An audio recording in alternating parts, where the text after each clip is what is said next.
All right, guys, because it is the end of the year and I am literally stressing this tax bill I'm going to receive, I saw this thumbnail from Graham Stephan, and I got to tell you, I felt like I could relate. I felt like I needed to watch this video. Why I owe $1.5 million to the IRS. I don't owe that. I know I don't owe that, but I owe a substantial amount, more than I've ever owed in my entire life, and I gotta watch this video. So let's check it out. For some of you lower income earners that are watching this, congratulations. That's a big deal to me, because at some point, if you're watching this type of content and you're trying to grow, at some point you are going to have to worry about this, and probably sooner than you think. There are strategies that will help you with tax strategy or with your tax liabilities, even at like 50, 60,000 a year. So seeing it at this scale is going to be interesting, but just know some of these tax laws affect you even at $50,000, $60,000 a year. So let's watch it. What's up here, guys? It's Graham, and I gotta say, I was actually pretty blown away by how many people enjoyed my Joe Biden tax plan video and wanted to hear more. No joke, when I made the video, I was worried that no one would want to hear about the topic of taxes and that it would be a total flop of something that I spent so long to research and create. Yeah, but when I see people asking for more tax videos explaining exactly how it works, what you could do to save more money at the end of the year, and some legal life hacks that you could do on your taxes to save more money, I'll listen and I'll make that exact video right here. Because honestly, when it comes to this, not only is the topic of taxes so complex and sometimes it makes no sense whatsoever, but it's also never taught anywhere, which is absolutely mind-boggling. Yes. Just think about it for a second. The average American family spends about 25% of their income towards taxes, and the average single American spends about 30% of their income and nobody ever talks about it towards taxes. So consider this video your introduction towards a topic you really need to understand, and that's probably one of the most important things that you could learn, besides smashing the like button for the YouTube algorithm, because that greatly helps out my channel. And that, by the way, is really easy to do. Just take your finger or your mouse, place it over that thumbs up button, and then just destroy it. So anyway, if you want to save more money and see me attempt to try to make taxes as entertaining as possible, keep watching. And also, just to spice things up a little bit, I'll be going over my own taxes and why I owe the IRS about $1.5 million. Yeah, that's real, so stay tuned for that, and we'll start over here. All right, so here's your taxes 101 breakdown explained in a few minutes. And this is basically going to summarize how 90% of the US tax system works on a really basic level, so enjoy. So first, if you're in the United States, which according to my analytics, about 80% of you are, you first start off with what's called your federal tax bracket. This is how much you owe the IRS on the income you make, and how much money you pay is determined by how much income you make. Generally, the more money you make, the higher the tax bracket you're going to be paying. And right now in 2020, here's how it's broken down. If you're single, meaning you're not married, all the income you make under $9,875 is going to be taxed at a rate of 10%. After that, you'll pay a 12% tax on all income earned between that and $40,125. Most people don't know this. Then you'll pay a 22% tax on all income earned above that to $85,525, and that continues until all income earned above $518,401 is taxed at a rate of 37%. Now, this is really important for me to clarify, but this does not mean that if you earn $1 above a certain threshold, that now all of your income is going to be taxed at a higher rate. Like, for example, if you make $9,876, that's not going to mean that all of your income is now taxed at 12%. I'm glad he pointed that out, because I was just about to point that out. This is why the more money you make, the less you want to day trade, or the less you want to swing trade, the more you want to hold stocks for a year or more. Because at 37%, that's what you would be taxed when you sell stocks prematurely before a year. If you hold on to a stock a year or later, and I'm not an accountant, make sure you verify, make sure you fact check me. But if you hold a stock for a year and then sell it, your profits are now taxed at the capital tax rate, which will save you a lot of money, especially if you're investing a decent chunk of change. I mean, I would consider it an issue after you make $200,000 a year. I would be looking for one year holds as opposed to day trading, swing trading, that type of thing. $176, that's not going to mean that all of your income is now taxed at 12%. I've seen this as a common misconception as a reason not to make more money because all of a sudden it's going to bump them into the higher tax bracket, and that's not how this works. When it comes to higher taxes like this, you only pay the higher tax rate at the income earned above that threshold, not the entire amount. Even for me, no matter how much money I make, I still pay the same 10% tax on the first $9,875 worth of income, the same 12% tax up to $40,125, and so on. It's just that the more money you make, the more tax you owe based on those higher tiers. And no, I'm not talking about these tiers, even though it may as well be. I'm talking about these tiers. So now, if you made it this far in the video, then congratulations, you officially know more about the tax system than a lot of people. Than everybody. But then after that, taxes are not over. This is just the beginning. In addition to your federal income taxes, you also have what's known as payroll taxes on your wage income. That means if you're working a job or maybe you're self-employed, you have to pay separate Social Security and Medicare taxes that could be as high as 15.3%. Now, unlike the other tax brackets, this one is not a tiered system, and everyone pays the exact same percentage up to the first $142,000 worth of income. Now, typically, if you're an employee, this 15.3% tax is split evenly between yourself paying 7.6% and your employer paying the other half. But if you're self-employed as a 1099 contractor, well, lucky you are responsible for paying that full 15.3% because technically you are your own boss. That's why you need an S-CORP. There's more. We also have what's known as the state income tax. Now, this one depends on where you live, but if you don't live in one of the 9 states that doesn't have any state income tax, then you're going to have to pay something extra here too. But these tax brackets work the exact same way as the federal tax brackets in that you will have a tier that you'll owe depending on how much money you make. Now, generally, if you do live in a state that imposes state income taxes, you'll have to pay a minimum of 1 to 4% all the way up to a Guys, look at New York. Look at New York, 8.8. Look at California, 13.3. That is insane. To have all the problems that California has with homelessness and all these business owners just running from the state, like that tax right there, that's supposed to solve all their problems, but it doesn't, and it's way above everybody else. My thing is, here's my thing. If you are a business owner, for me, I'm going to Washington. Why would I live in Oregon at 10% tax rate? Why would I live here? Look at my arrow, guys. Why would I live here? Why would I live here? Why would I ever live here? I'm going to live here, here, or here. 10%, bro. Why would I ever live here? I'm going to live here. Right here, look. Here's the border. I'm paying 13.3 state tax on top of the federal tax rate. No, I'm going to just walk right over this line. I'll live here if I have to. Thankfully, I'm living down here in Florida. No state tax. Maximum of 13.3% depending on where you live. For example, in California, people earning between $57,000 and $295,000 will pay 9.3% in their highest tax bracket, in addition to what they would pay at the federal level, which would be another 32 to 35% on the top end of that income, and in addition to their payroll taxes, which could be another 7.65 to 15.3%. So between all of that, about half of your income is going to be going to the government, depending on how much money you make. Now, obviously, so here's my thing. Everybody gets mad about that the rich isn't paying enough. Why are we paying that much? What exactly are we paying for? We don't get receipts for why we are paying. You're making $50,000 a year. You are paying over 40% of your income to the government. If you have a job, if you're a business owner, you have write-offs and there's strategies, there's things you can do to get you down 15, 20%. But if you work a W-2 job and you're making over $57,000 a year, anything after $57,000, you're paying 40. You're paying almost. If you're paying 9 point something percent plus another 32%, or on average 20%, like you're paying 30 to 50% of your income to the government, is insane to me, especially when we consider that in California, what are you getting for that?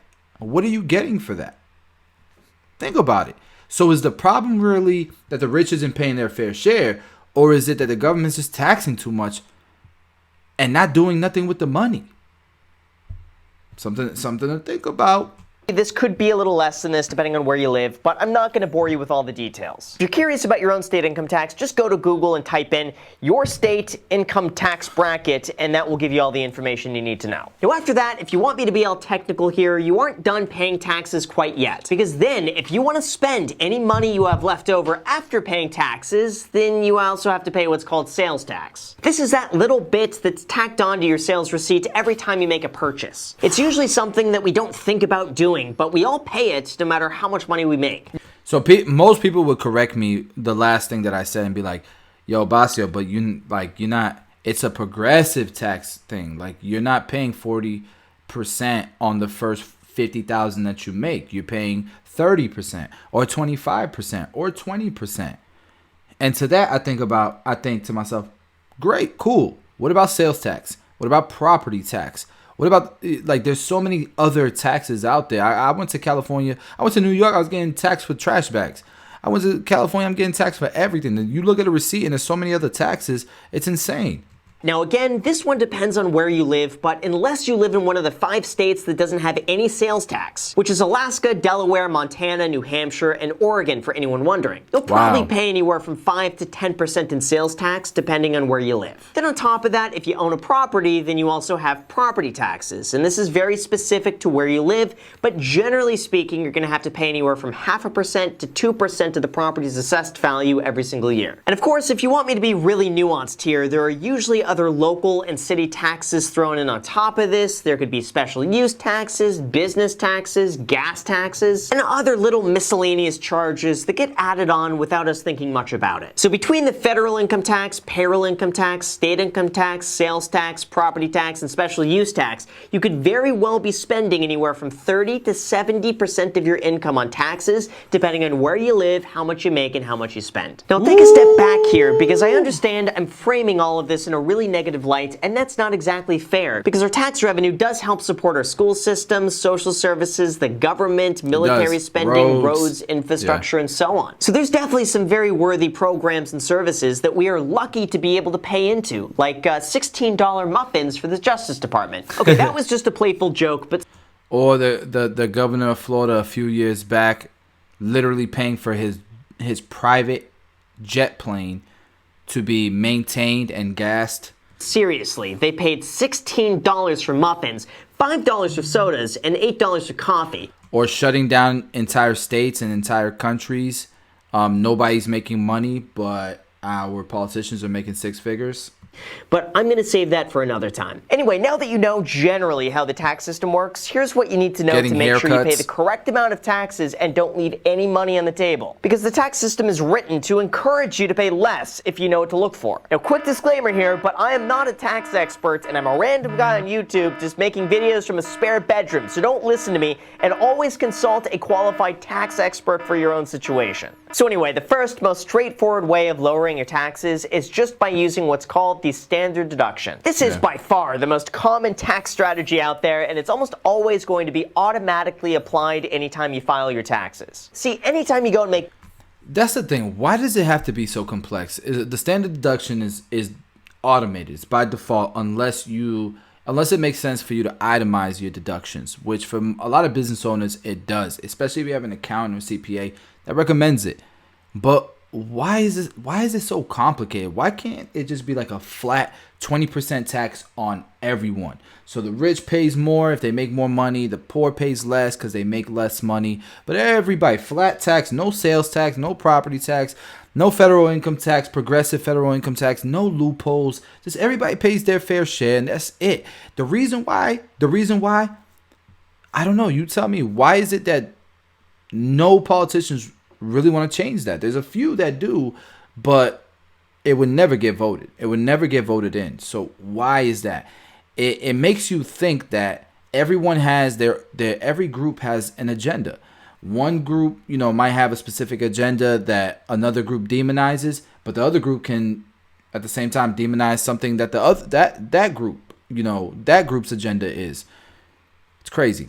money, you're left over with an amount at the end of the year that you're going to have to pay tax on. But you have the option to bring that number down through the use of tax write-offs and deductions. Yeah. And the more you lower that amount, the less tax you're going to owe. Now, the standard deduction gives people the option to reduce their taxable income by $12,400 if they're single, or $24,800 if they're married, without doing anything. So most likely, if you're single and you made $60,000 a year from your job, you just take the standard deduction, and now you're only going to be taxed as though you made $47,600. Now, you also have the option to itemize your deductions, like mortgage interest, investment interest, state and local taxes up to $10,000, charitable contributions, and so on. Now, the rule of thumb when it comes to this is that if your itemized deductions exceed $12,400, then you just go and itemize those deductions. But if they're less than $12,400, then you just take the standard deduction to get a bigger tax write-off. Now, after that, we have another really popular one called the traditional 401k retirement plan. Now, this is an employer-sponsored retirement plan that allows you to invest pre-tax money,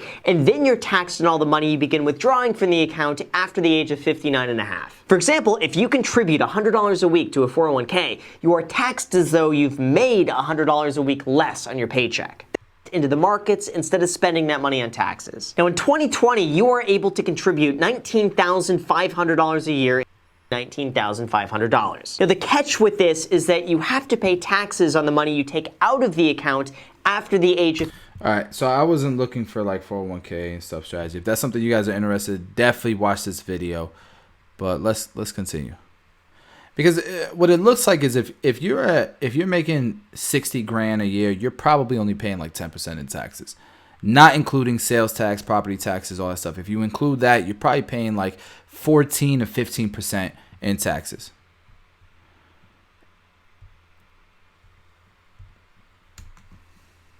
Owners. The reality is, here in the United States, self-employed business owners have a lot of write-offs and deductions available to them to bring down their taxable income. Now, whether or not you agree with the tax system, this is how it works and how it's set up for people to follow. This encourages business owners to not only reinvest back into their business to lower their tax bill, but also give them more profit left over that will hopefully circulate back into the economy through their investments, real estate purchases, spending money on Webull to get 4 free stocks by using the link down below in the description, tax system, and so on. I think it also encourages people to go and start their own businesses because it means they could fully utilize the tax code as it's meant to be used. I'm going to learn the tax first of which is something I mentioned in the previous video, and that would be running your business through an S-corporation. This is a legal entity that you could start up, and then your S-corp becomes your employer, which you just happen to own 100% of. The advantage of this is that you could designate yourself a salary that the S-corp will pay you, and then the rest of those profits are going to be given to you as a distribution, which is not subject to payroll tax. So, for example, if you're self-employed and you're making $140,000 a year, then typically you would be subject to $21,420 worth of payroll tax. But if you created an S-corporation and pay yourself a salary of $50,000, then you will only have to pay $7,650 of payroll tax. And then, like I said, the remaining $90,000 is a distribution, which is taxed slightly differently than wage income. Now, of course, when it comes to this, there's also going to be extra accounting fees and S-corp taxes that will be due. But overall, if you're self-employed, this is a really good option to look into if you haven't done this already. Definitely. Now, on top of that, if you own a business, whatever you spend on that business is generally a write-off against your income. So, for example, if you make $100,000, but then at the end of the year, you spend $20,000 on a new office space, you spend $10,000 on new equipment, and another $10,000 hiring somebody, well, that's a $40,000 write-off, and now you're only taxed as though you've made $60,000. Now, the reality is that the more money you make, the more valuable these tax write-offs become, because all these write-offs are reduced by your highest tax bracket first. So for somebody making $1 million a year, if they spend $100,000 as a tax write-off, that's a lot more money back in their pockets when they file their tax return than somebody who makes $90,000 per year. That's why I typically wait until the end of the year to make my business purchases, because at that point I could estimate how much tax I would owe and what expenses are best spent for the next year that I could pay up front today. This is really just the reality and benefits of being self-employed and running your own business here in the United States and how the tax code is designed. All of this is perfectly legal. There's nothing breaking the law. There's no evading taxes. It's all about following the tax code, doing exactly what's required, and keeping proper documentation of everything. The tax code wants you to do this stuff. They want you to invest in your business to grow it. So they incentivize you to do so. There's nothing wrong with that. It's actually very ethical to use the tax code to your advantage, because the tax code, again, is designed to help the economy in the U.S., create jobs, create housing, create innovation. And look at the USA. It's working. And lastly, without overwhelming everyone with super specific tax codes, I do want to mention this one that helps a lot of people in real estate, and it's a term called cost segregation analysis. This allows real estate investors to write off depreciation on certain aspects of the property. This is what I was calling add backs. So things you cost segregate, things that you depreciate, you can add back to your income. You get the write-off, you get you don't pay the taxes on it. You get to deduct it. But you get to add it back on your income. That way, when you try to get approved for a loan, you try to go buy a house, it shows up as income as opposed to being deducted and not showing up as income, which can hurt you try to find leverage or work with banks or things of that nature. For example, the carpet is not going to last forever. It's got a lifespan of a few years. Same with wall coverings, cabinets, appliances, fans, and so on. So in a cost segregation analysis, each item is determined to have a certain lifespan. And when something has a lifespan of less than 20 years, it could be 100% depreciated up front in the first year. So for example, let's say you buy a $1 million building for $200,000 down, and 30% of that building has a lifespan of 20 years or less. That means $300,000 could be a write-off in the first year on a $200,000 down payment. And this works especially well on apartment buildings, office buildings, and commercial real estate. And this is what a lot of people do if they make a lot of money and invest a lot of money. Now obviously, I'm simplifying things a lot here because this analysis is something that experts will charge $5,000 to $15,000 to do. But that's the gist of it for anybody wondering, and this is how some really wealthy people can make a lot of money and then get away with paying no tax whatsoever. Yeah, Alright, so true. now as for myself, why I owe the IRS about $1.5 million. I'm not going to beat around the bush, but so far this year,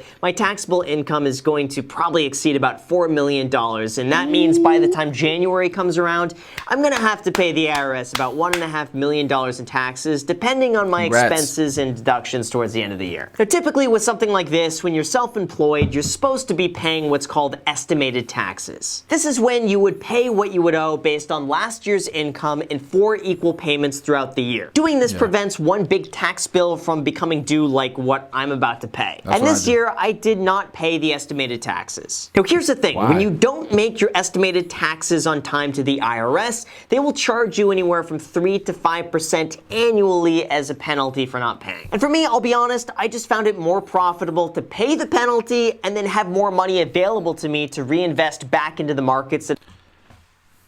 This dude is smart. You hear what he's saying? The stock market is going so crazy. He'd rather pay that 3.5 to 5% penalty and keep his cash so he can put it into the stock market. He probably earned 50 to 80 to 100% on that money. And that money right there is going to pay what he owes in taxes. Graham, you are smart, bro. You smart. That makes total sense. I was like, what? Why would you do that? At a time where everything dropped. And remember, the 3 to 5% penalty is annualized, which means that as they're owed every quarter, the effective interest rate I'm really paying is more like 2% by the time I pay it off in full by the end of the year. Doing that's allowed me to have more cash on hand to negotiate lower interest rates on mortgages. It's allowed me to use some of that money to reinvest back into the stock market. And overall, I've had a lot more mobility with my money than paying the estimated taxes. Or really, in other words, it's like I paid the IRS 2% to get a loan from them to then go and reinvest all of my money. And when the markets are up substantially from March and April, paying a 2% fee for something like this is invaluable. So really, come January, I'm going to have a pretty substantial tax bill that I am fully prepared for. But it's still a lot of money, and it's something I've been factoring in since the very beginning. But anyway, I think I've rambled enough about how the tax system works, and I hope this is what people wanted to hear. But overall, the more you understand how this works, the more you're going to be able to make sure you get everything back that you're entitled to. And anytime you're not sure, I recommend you hire a CPA, and sometimes this is the best money ever spent. I hire the best CPA that I could afford, and I learn a lot every single year as new things change. It's definitely worth it, and hopefully now you know way more about taxes than you did like 20 minutes ago. So if you found this helpful in any way, just make sure to hit the like button for the YouTube algorithm. It really helps me out a lot. And with that said, thank you so much for watching. I really appreciate it. As always, make sure to subscribe and hit the notification bell. Also, feel free to add me on Instagram. I post it pretty much daily. So Yo, Graham snapped on this video. This video is full of so many nuggets. It's something I've spent a long time learning a lot of these things. And it's something that is very important to my business, to the way that I handle my finances. And it's bars, it's nuggets. Obviously, there's more to it, but that's why you need a CPA. That's why they're worth every single penny. A CPA is going to save you more in taxes than you pay them. You understand what I'm saying? For their services. Not only that, but they're going to help you strategically build wealth and strategically pay less in taxes year after year. And you know, they're kind of priceless, man. They're a no-brainer. If you don't have a CPA, what's wrong with you? Go do it right now. Don't even smash this like button. Go call a CPA. Go call around. Go ask some friends and family, some people that you trust, to refer you to a great CPA. I don't even want you to smash this like button, man. What's wrong with you guys?